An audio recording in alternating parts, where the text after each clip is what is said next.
SAGES Stories.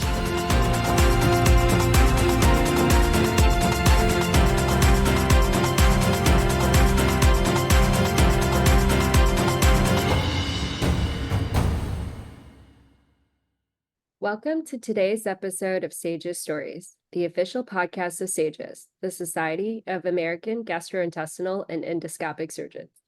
Please make sure to hit the like button and subscribe so you can stay up to date with our most recent episode. And enjoy the show. Welcome to episode 29 of SAGES Stories, where we shine the light on some of SAGES' most impactful leaders. I'm your co-host, Dr. Kevin El-Hayek from Cleveland, Ohio. Hello, everyone. I'm Dr. Jenny Shao, coming to you from Ann Arbor, Michigan. So today we have the pleasure and honor of interviewing Sallie Matthews, the Executive Director of SAGES. As many of you know, hopefully all of you, Sallie is integral to SAGES and has been a part of the organization's history for over 30 years, and we're going to dig into that. So Sallie, welcome to the show. Thank you. So Kevin and I are both very excited to have you here today, and I really can't wait to delve into some of your SAGES stories. So many of our members will know that you as the face of SAGES, and today we would love to hear a little bit more about how you got involved with SAGES and how this whole journey started. And perhaps a little known fact is that you're also originally from the Midwest and a fellow Hoosier like myself. And for those of you who are listening who are not from the Midwest, that refers to the lovely state of Indiana. So to start, can you tell us a little bit more about yourself, how you got from Indiana to LA, some key moments in your journey to becoming involved with minimally invasive surgeons and SAGES? Sure. So I was 12 when I started. Kidding. But I believe that. I absolutely believe it. And we don't have the video showing, so of course people won't know that that's absolutely, maybe she was 15 when she started. So sure. So as Jenny said, I grew up in Indiana, in Bloomington, Indiana, as a matter of fact, which is home of Indiana University.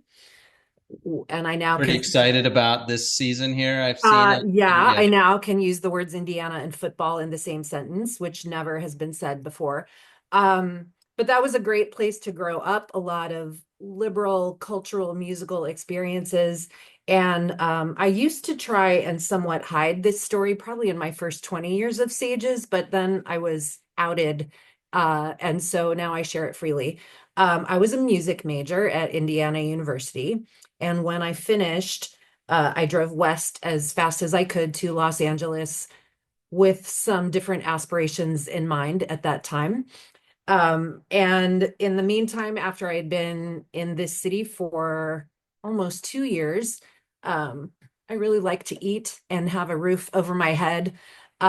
So I had met someone in an acting class, and she said, "We're hiring." And I didn't know what SAGES was. I didn't know that association management was a profession you could have in life. There's a lot I didn't know. I thought I was going to interview at a doctor's office.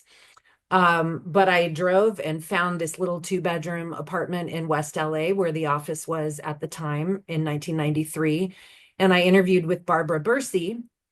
And her first question to me upon looking at my resume, which had a lot of music and theater and some acting things out here and not a whole lot of work, actually, I mean, real work.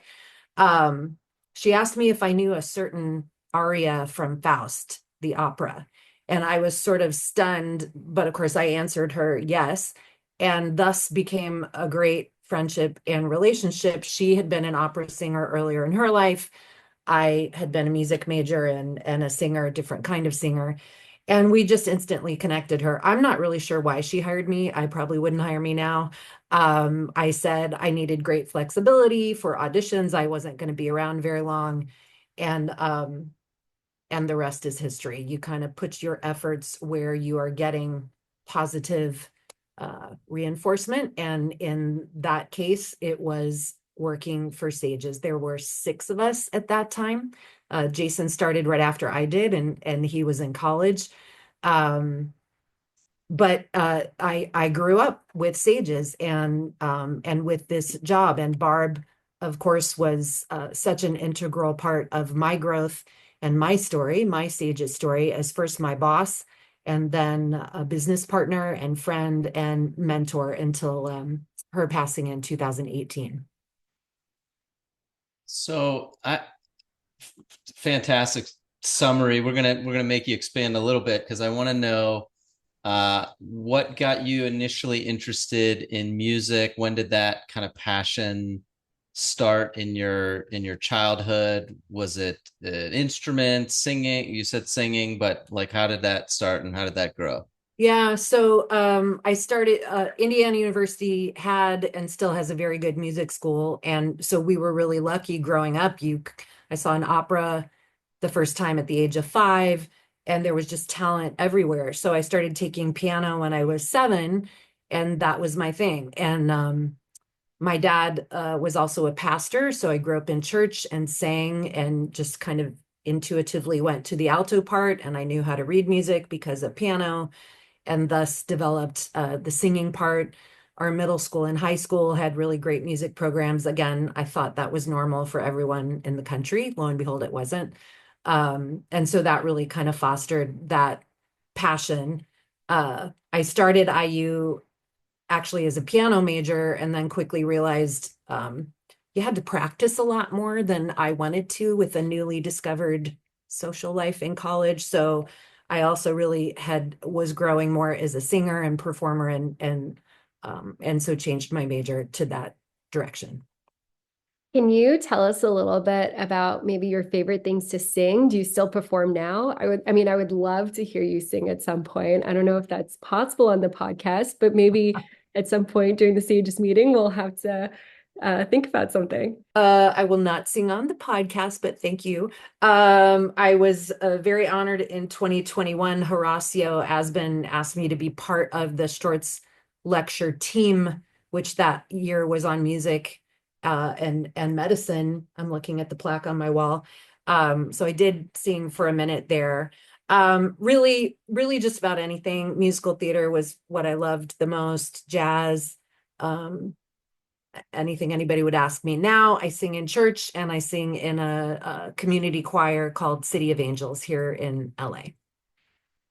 My daughter just 16-year-old just started show choir for the first time. So I've been doing a little bit of the show choir tour and it's been good. Then you know it is no joke in the It Midwest. is no That joke in there's the a Midwest. long legacy. Yeah. Yeah, it's no joke. There's like whole schools that are designed, just designed around music. And I mean, yeah, it's opened my eyes to a whole, the team aspect of it and everything, competition. So we're bracing ourselves for a busy fall, winter season of show choir events. Yeah, that's awesome. That kind of throws me back to my high school days because I had, even though I was not in show choir because I do not sing, but I had plenty of friends who were, and it definitely was an integral part of growing up in the Midwest. So I love that. Um, so I guess like speaking about other things that you like to do, maybe tell us a little bit more about yourself, your family, things that you like to do outside of SAGES. I feel like we know you so well in SAGES, but what are some other things that we don't know about you? Hmm. Let's see. Well, I'm married. I've been married more than 30 years. My husband's name is Jim. I have 4 children. 2 of them are my stepsons. So I married into having a family, Chris and Sean, and they are both married now with children. So that makes me grandma. Um, and I We know, won't but tell you. it's, Yeah, we don't say. I credit them for teaching me how to be a mother, honestly, because I was not born with maternal instincts or even maternal desire. Let's leave it at that.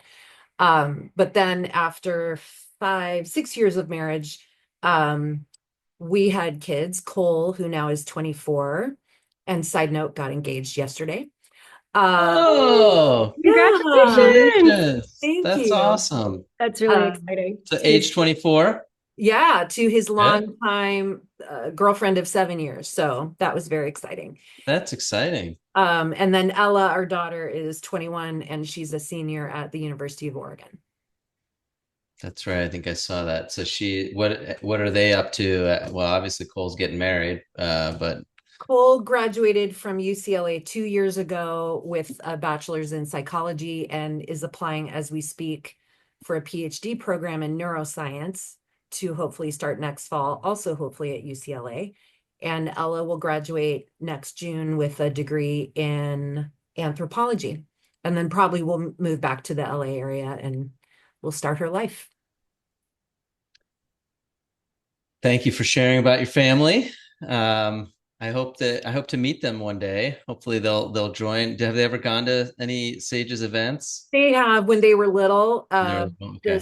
The sing off was a thing to behold for them when they were very little. They were a little perplexed by that, but also amused.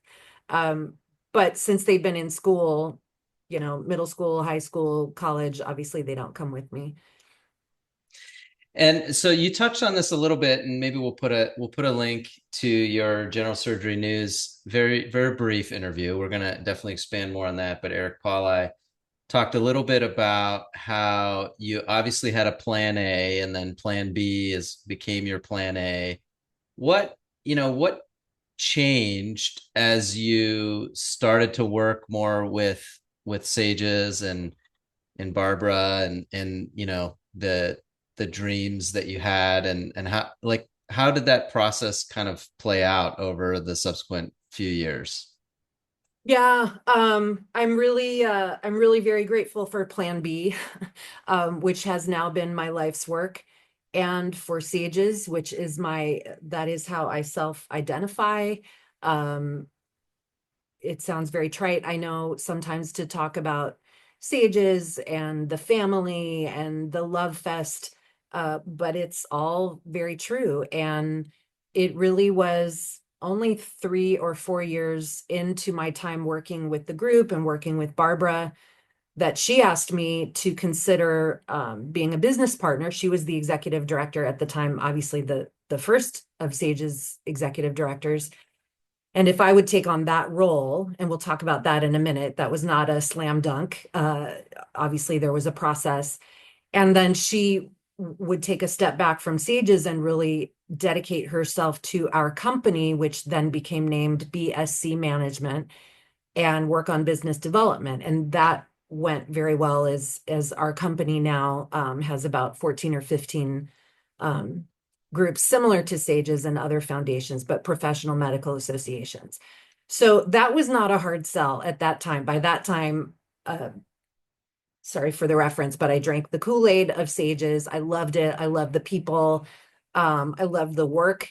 It appealed to a different side of my brain than my earlier adult life had experienced. And even to this day, I learn something new every year. I grow every year. I make new mistakes every year. I try to fix them every year. I adapt to changing, the changing leadership styles. But it keeps me energized and invigorated. And hopefully, I'm still bringing something to the table. Yeah, you definitely are. And, honestly, one of the things that I really admired about Sages is something you've sort of touched on already, is that it feels like a family.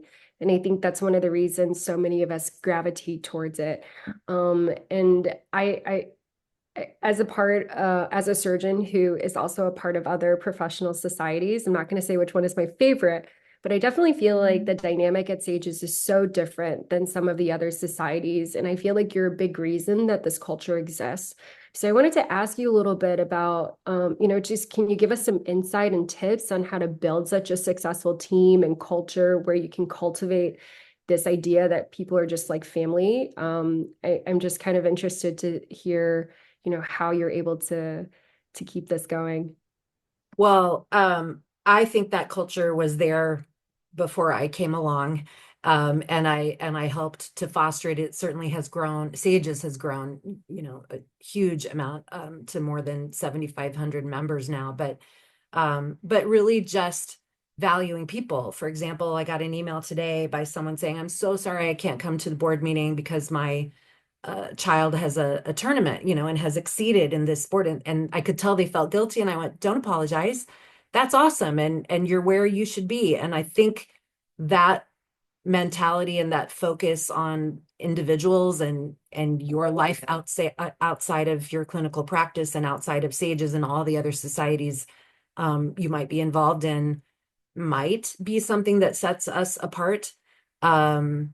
Certainly our team here, our staff, I mean, there's 60 of us. Not all of us work on SAGES, obviously, but we try very hard to foster a good corporate culture here that is supportive of our people. We live life together, the good, the bad, the tragic, and the positive, and hopefully that spills over. But just it's a joy to work with you all, identify new talent, kind of help to foster and build those people up, and see just the amazing contributions year after year after year that we have within SAGES. So one of the things that Sharon and I got the pleasure of doing was talking to some of the early leaders, Dr. Bursey, among others, and Dr. Ponsky, who were all there at the beginning, and they shared from their perspective some of the pivotal changes that were going on, around the surgical field and how SAGES played a role in that. But what about from the organizational standpoint, from, year in, year out? What were some of the big changes in the beginning that maybe led to growth, and maybe share some of those moments that, as you recall them? I think the perspective that you have, seeing these leaders as they were transitioning year in, year out, is quite, would be quite interesting for us. Right. Well, I started, as I said, in 1993, which was right after what now is referred to as the laparoscopic revolution, which I think to someone in med school or residency, they would go, what is that? But that was a thing. And that history, I won't try to recap it. I started right after that, which was a very exciting time. And so SAGES had undergone this growth and was now this real, not just this small boutique society, but really turning into a real national presence. I remember several things along the way, certainly when robotic surgery came along, and there is debate whether SAGES addressed it as well or as quickly as we could or should have. But, now robotic surgery is as common as laparoscopy and many other things. When we started our manual series, the journal had already been started before me. No scar, which some people think is dead, but in fact is not, but notes surgery, when we addressed that, and that has kind of evolved. Certainly what we call now the next big thing, which has turned into our next big thing innovation weekend in the winter each year.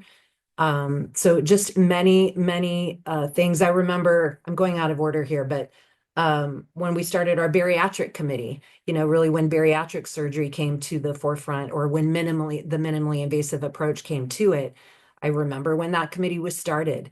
So some of these things now that are just so common and we don't even think of them as new or innovative, it was very exciting to be around and be involved when they were just starting. So fun fact, we are like one or two lines away from the first pancreas manual as part of the HPV. So we're so close. You probably know that, but that process for anyone who hasn't done that, is a very arduous process. So but I think the product at the end is so valuable. So I think the manual. When was that? Do you remember, like, around when was the manual edition? Because obviously we know about the journal, but Carol Scott Connor was the editor of the very first manual, and I want to say late 90s, but I could Google. Late 90s. Okay. Yeah, you don't have to go. So late 90s. Okay. So one of the things I think any surgeon or physician who is involved in society is also gets when they have perspective outside of surgeons running it is the perspective of a non-physician. So how do you see surgery, and how do you kind of relate to surgery as a non-physician, especially in your role? Like, how does it kind of impact you, and what do you think about surgery as a field, from your perspective? Wow, that is an interesting question. I have never been asked before. Um, Try to dig deep here. We try to, no, yeah. many of our listeners are not, they're not physicians either. And I think it's interesting, especially when someone maybe sees it. I know that many lay people think of it as they think of what they watch on TV, for example. And, Right. they think, Like they when have my this, daughter started watching Grey's Anatomy and thought yeah. it was real life. Um, It is kind of realistic in some ways, I think. don't tell me that. Um, Um, Well, I won't tell you the name that I took instead of McDreamy or McSteamy. I tried to pick a different um, I so so tell me when I finish and Okay, just it's McShorty. It's oh, McShorty. okay. Somebody put Okay, it in yeah. okay. Thank you. Um, I think this work, and again, because I didn't know what I didn't know in the very beginning, I didn't know enough to be intimidated. I probably should have been in the very beginning, but I was so very clueless when I started, that I went to my first meeting, which was Phoenix 1993. I'd been on the job exactly 6 weeks and just met these wonderful people. So I think the mystique, if anyone has a mystique about surgeons or a stereotype about surgeons, I would be very quick to dispel that. The stereotypes about control and having a God complex and all the things I have rarely, if ever, found in all my years. Now, whether that's unique to SAGES or not, I don't know, but I have found only delightful, hardworking, amazingly committed and thoughtful and interesting people. The world of surgery, just obviously I'm not in the OR with any of you. And I don't have any clinical expertise other than little bits that I have learned over the years. Um, but just the training and expertise that goes into what you do. I think for many of us here of our staff really helps drive us to work with you, to support you, to try and help you achieve your mission. It's, we sort of marvel at it. And then those of you that have amazing clinical practices and are leaders in SAGES and other societies and have families and have hobbies and are musicians or photographers or athletes on the side. I mean, it just some of the most remarkable people I've ever met are in this organization. So I'm not sure that answered your question.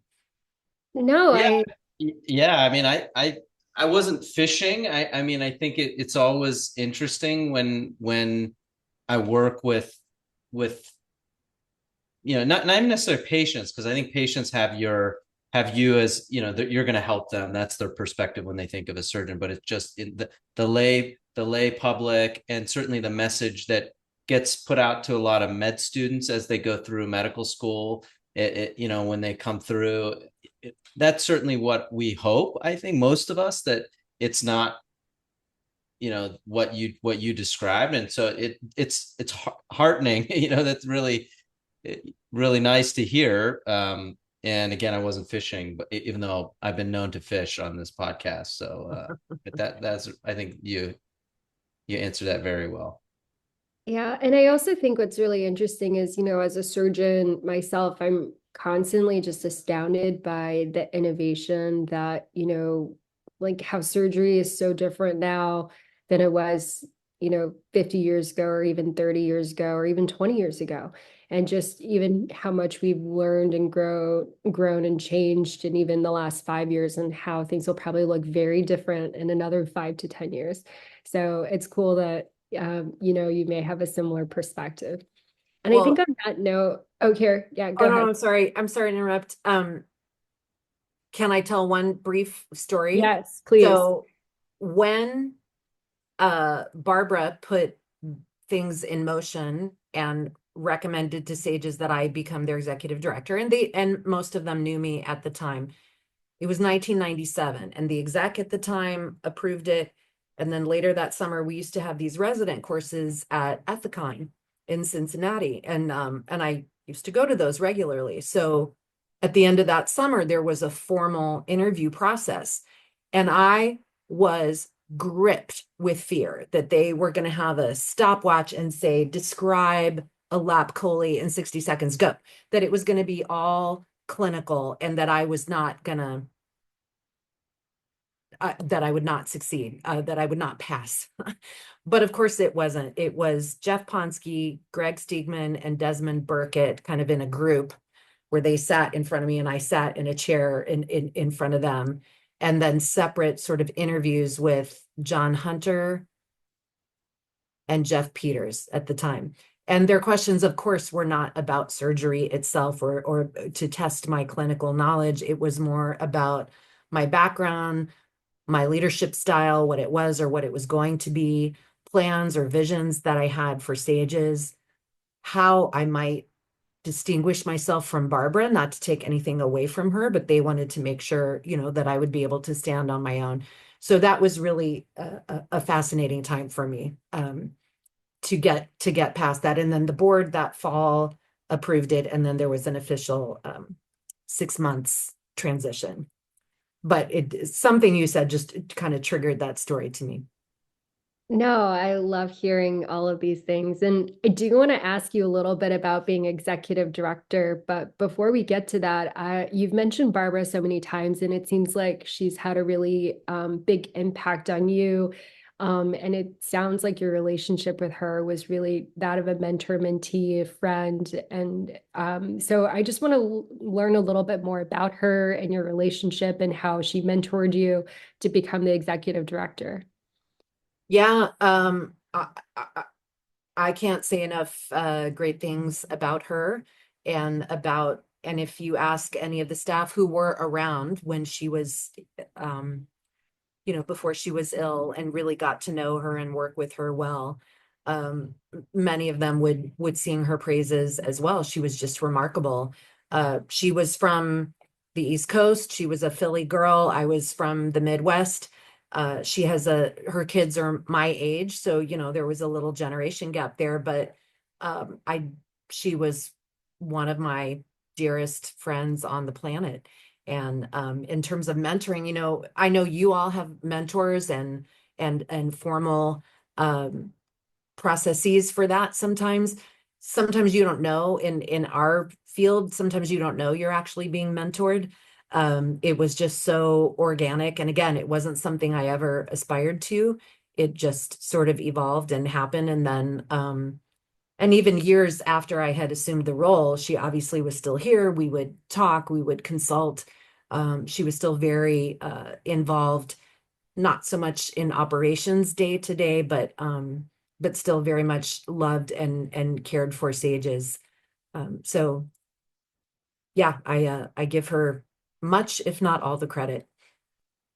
Yeah. Is there any specific advice that she gave you that you still think about now or that you always sort of follow or use as kind of a guiding principle? There are lots of Barb one-liners, and of course, I'm not going to think of any of them right this minute. But I think many of us around here quote her frequently. But really I think I learned a lot about generosity from her, about the importance of, I'm digressing a little bit, but the importance of giving back, giving to those less fortunate, caring for those less fortunate, fighting for those less fortunate. And that giving can be monetary, but it also can and should be time. And about caring for people. And so we have a unique setting here where we have our team, our staff. This is our company, but we also have you all, technically our clients, but much more than that. And those two groups intersect and coincide and just really always putting those people first. Sort of servant leadership is a phrase that has become vogue in later years, but I think all along that's kind of how we tried to do things. Yeah, that's fantastic. So you were Sages kind of under Barbara for about 4 or 5 years, then 93 to about 97, and then you just celebrated 25 years as executive director at the Montreal meeting, and that's where the General Surgery News interview stemmed from. And from what you've told us and what we've seen, I feel like you've been integral to how Sages handles change and innovations. We talked a little bit about some of those. With all the things you've seen as executive director, what excites you most about Sages going forward and the future of the organization? What do you kind of see as like the vision for the next 25 years, for example?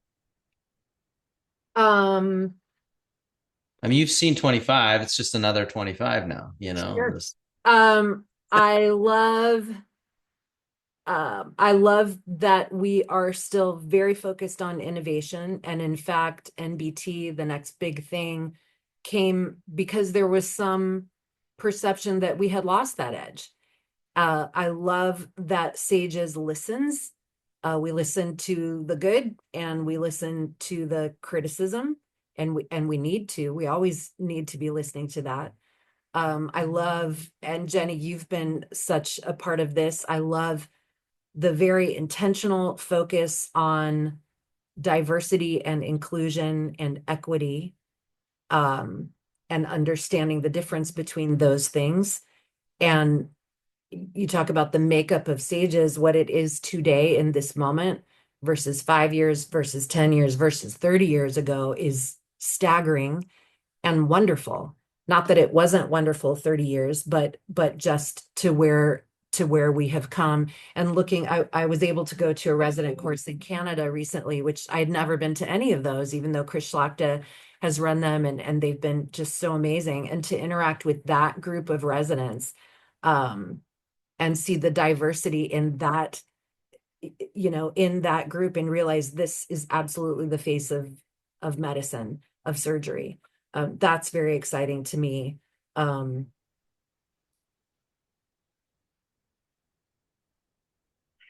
mean, I really love hearing you Great. say all that, because those are the things that I see in SAGES, and those are the things that I value as well, right? The human connection, just feeling like, you want to do the most good that you can, and being generous. And so I feel like all those values that you've talked about is really reflected. I sort of want to ask you a little bit about your international connections, because I feel like as in your role, you've gotten to travel, you've gotten to know groups all over the world. So tell us a little bit about what you've seen across the world, from our European friends or East Asian friends.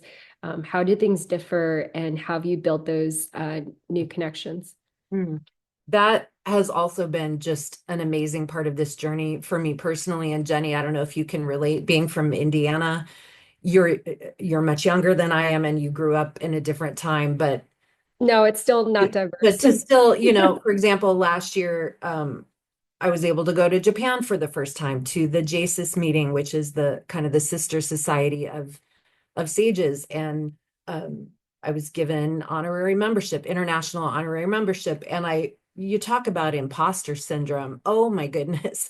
To think of the girl from Indiana in that setting, just being able to travel there, much less having an honor, and then giving a lecture. And the lecture kind of terrified me. They invited me to give a lecture in their very first all-female panel on women in surgery. And I made sure they understood, A, I'm not a surgeon, and B, I'm American. And this was a fully Japanese audience.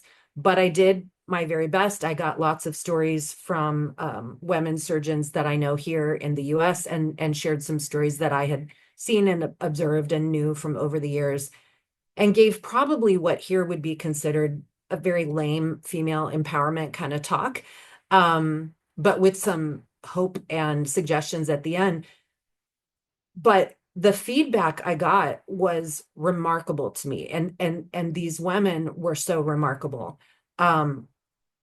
In many cases, they had not heard, things like stand up for yourself, find a mentor, The men had not heard "Be an Ally." Some of the women had never heard, no one ever said to them, "You can have a family and have a successful career as a surgeon." Um, their board at the time had one female member out of about 30, and last year a second female was appointed. And we talked about that and how those numbers might look low, but actually they doubled. And then this year, who knows, maybe they'll triple. And that's how it starts. It didn't happen overnight here. It certainly won't anywhere else. But I have just grown to love the colleagues and true friends I have made in Japan. Manabu Yamamoto at the top of the list. And that has been a remarkable experience. I also have known many of the current and past leaders of EAES, the European Sister Society to SAGES, with whom we share the journal.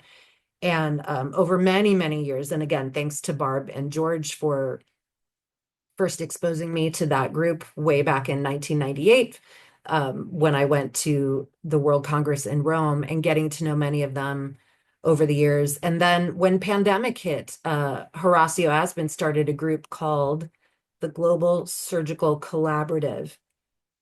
And I will never forget, early in March 2020, Zooming, my very first Zoom was with this group of many Europeans and then a few other from Asia and South America, and learning things from them that we had hit us in this country then 2 and 3 weeks later, like the loss of smell and taste, some of the things that they experienced first in Europe before COVID really had a rampage here. I remember coming home to my husband one night saying, "I think I just heard things I am not equipped to hear, but I feel eternally bound to that group, honestly." And if I ever get to see them at a meeting, there's this almost like this we were in the foxhole together group. And so that has been remarkable as well.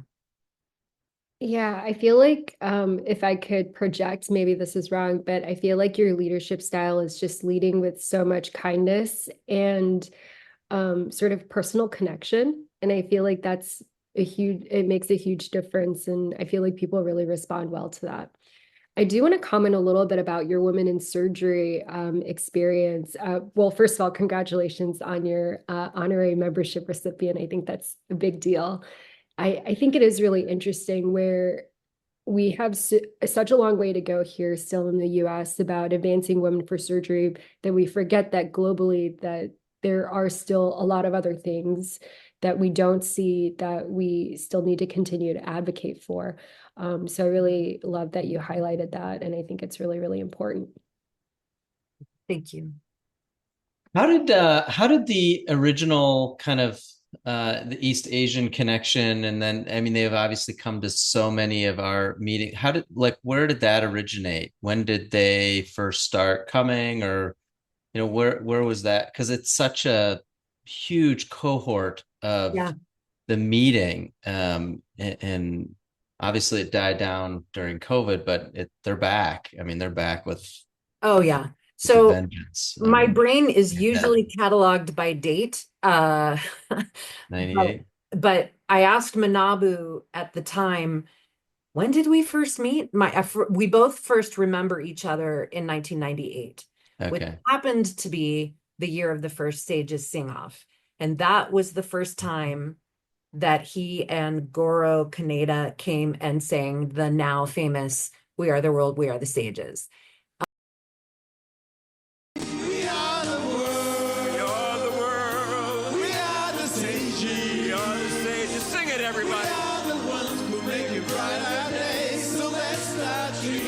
Have you had a good time tonight?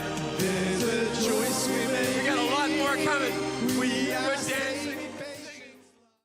So that I think was the first connection. A couple years later, they started a tradition of serenading. They would write the lyrics and come and serenade the SAGES president. And eventually that evolved to also serenading the SAGES program chairs.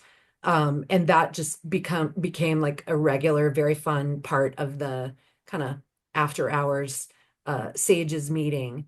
I believe Manabu was a fellow of Greg Stigman in Denver, in the 90s, and that is how he came to know SAGES. Interesting. So again, I Okay. think that is That's began that wave. so that he was a clinical fellow in MIS in 98 and then went back. Okay. Well, Wow. before that, I think Oh, before oh, 98, before. he had been here. Okay, yeah. Yeah. All right. Well, I mean, this is probably a good time to get some dirt on on maybe some of your favorite past presidents. Okay, we won't call it dirt. We'll just say fun fact. Okay, like maybe a fun fact or two about some of the most memorable past presidents or leaders and sages. Oh man. Well, I will share no dirt. And no Um, dirt. We're not saying dirt here. This is a fun fact that would be totally allowable by the person. let's see. Fun fact. Um, in completely random order, when Bill Traverso was president in the fall of 2001, of course, 9/11 happened. And a few of us were in New York on 9/11, prepping for SAGE's annual meeting, which was 6 months later, and not knowing 9/11 would happen. And Bill Traverso, we had our weekly call scheduled, I think, for that afternoon, that Tuesday afternoon. And he called me, and I honestly thought, like, are you serious? I can't, like, I'm in the city, it's mayhem. And he was just so amazing and said, this is not a time for work. This is a time for family. What can Sages and I do to help you and your team get home? And that was Mm, just so yeah. indicative of who he was.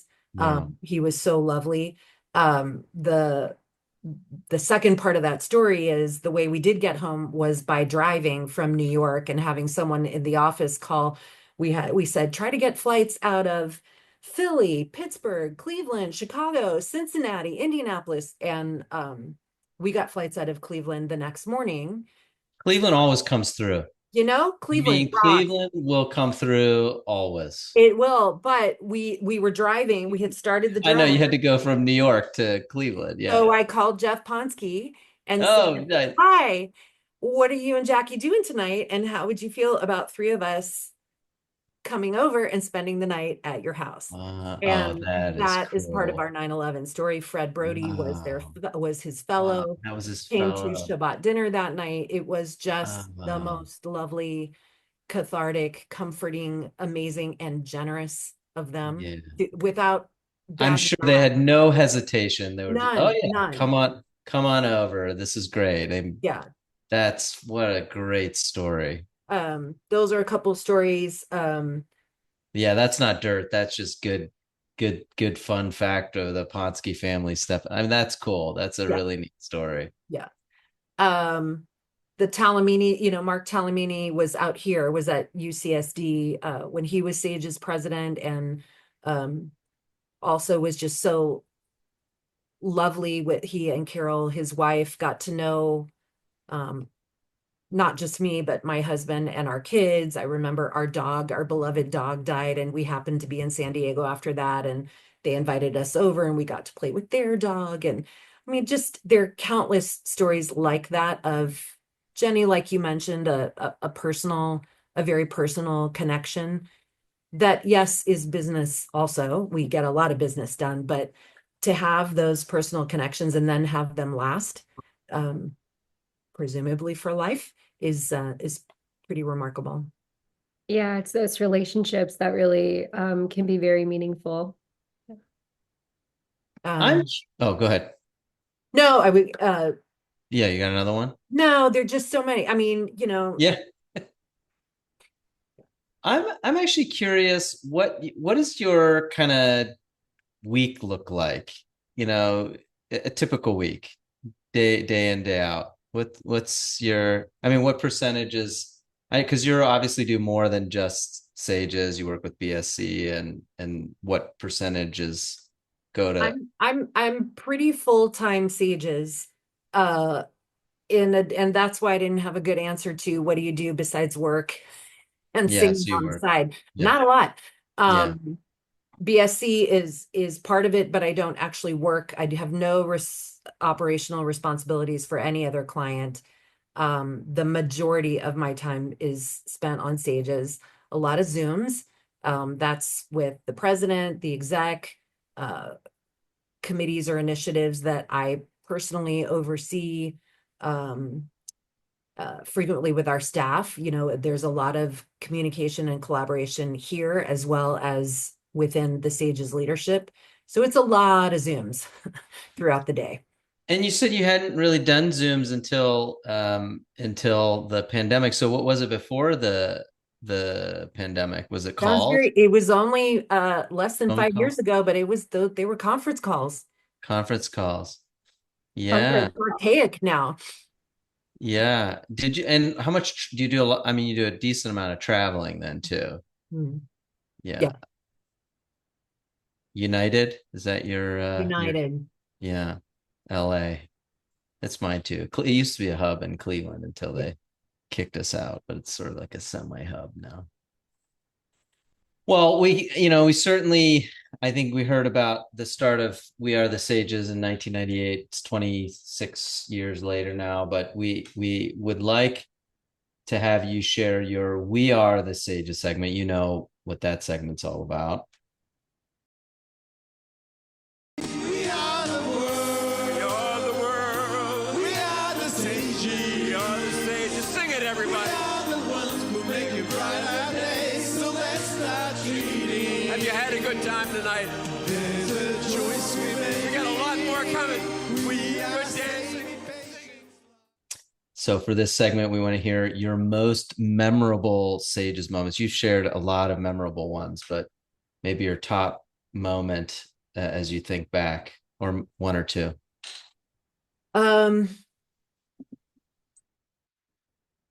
When the American Board of Surgery mandated FLS and then FES, those were amazing and unforgettable events and moments.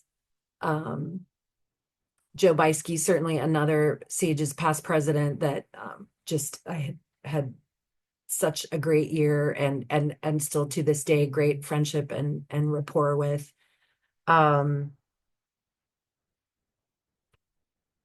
Sticking with the American Board of Surgery, when we first got a rep to their board, or what used to be called their board, and I believe that first rep was Jeff Ponsky. I might have to fact check that, but I think that's right. And that was pretty phenomenal at the time, because when I started, SAGES was not necessarily viewed with favor by the board. And so to have seen that evolution was pretty remarkable. To have a seat on the college board. And what are those roles? I mean, what's the main purpose of those types of roles, like a seat on those? So really to have those individuals represent SAGES to those boards. Okay. American Board of Surgery, we all know has they have restructured and now have a council and a little bit of a different governance, but we still have a presence there, even if it's not necessarily labeled anymore.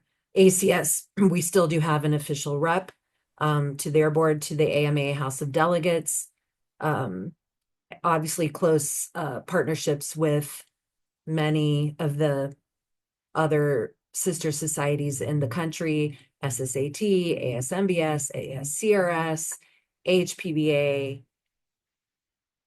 I'm missing one. AHS? AHS, yeah. All of those collaborations, I think there would be very few times when we would say that we don't want to collaborate on something. I love how the non-hernia surgeon remembered AHS and I didn't remember it at all. So good remember when I was an HPB surgeon at the beginning, the H stood for hernia at the very beginning. I was an HPB surgeon. I love it. That'll go along with your, Grey's Anatomy nickname. Yes. Oh boy. Got that started. Yeah, we'll have to wrap up with that. But so thank you so much for your time, Sallie. And I think before we end our segment today, I kind of wanted to ask you if you had any other last thoughts for us that you want to leave us with, things that you hope other SAGES members will continue to do. Just wanted to give you some time to reflect and think about anything else that you would want to tell us. I think, and going back to, what's in store for SAGES in the future, long after I am long gone, hopefully not gone from the planet, but dare I say retired, which is, I do hope to retire while I can still walk. I'm not sure when that will be, no time soon, but I think as SAGES continues to grow, and it appears we are still growing, that the challenge becomes, how do you keep that feel that we somehow have managed to keep? How can you keep that feel and that culture and some of those traditions that are uniquely ours while still growing and evolving as we have and as we will continue to do? How do we keep our innovative edge? And I hope the collective SAGES and the two of you as newer to SAGES leadership, but then soon you won't be new anymore, and there will be a whole generation coming after you. I hope that the collective SAGES will really intentionally try to hold on to those things. I hope that makes sense. No, it does. But I think, from what you've shared today, that's a little bit of SAGE's legacy, right? So I hope we can really stay true to our roots. And I think in turn, keep the spirit that Barbara Bursey started alive. And I think by sharing these stories like you have today, that'll really allow us to continue to do that. And so with that, I really want to thank you so much, Sallie, for spending time with us. It's really been incredible to hear your story and to see how you've really shaped this organization for the past 3 decades. I really think it's safe to say that SAGES wouldn't be SAGES without you. And so for SAGES listeners, please remember to register and book your travel plans to sunny California for our next annual meeting in March. We've gotten a sneak peek at the agenda, and as usual, it's going to be a really great one. So I really want to thank everyone for listening in today, and to continue to meet and talk to Sallie at the next annual meeting. Thanks to both of you. Thank you. And that wraps up today's episode of SAGES Stories. You can view the show notes for any links to sites we referenced today. Visit sages.org for membership information and for the most recent news from our society. Follow us on Twitter at @SAGES_updates.